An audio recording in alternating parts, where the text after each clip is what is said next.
দেখে নেই বন্ধুরা, আজকের কলকাতা ফাটাফাটে 1 থেকে 3 বাজি রোলিং করবেন 3 ডিজিট স্পেশাল গেম।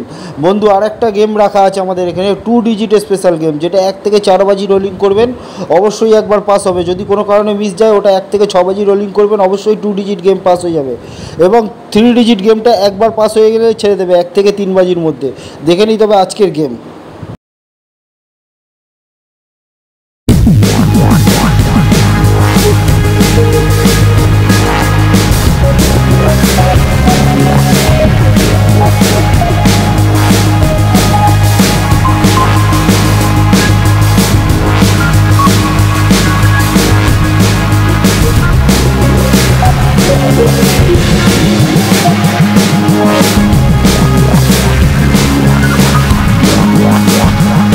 দেখে নেই বন্ধুরা, কলকাতা ফাটাফাটে 2 ডিজিট স্পেশাল গেম 1 থেকে 4 বাজি রোলিং করবেন, একবার অবশ্যই পাস হবে, 100% গ্যারান্টি।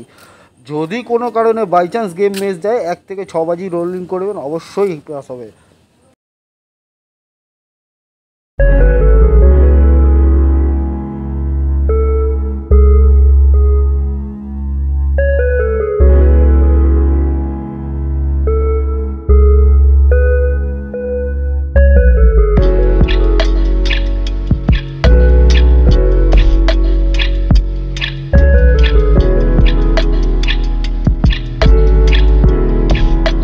एक तो लाइक और शेयर ठोक दीजिए, महाकाल का धमाके लाइक और शेयर ठोक दीजिए।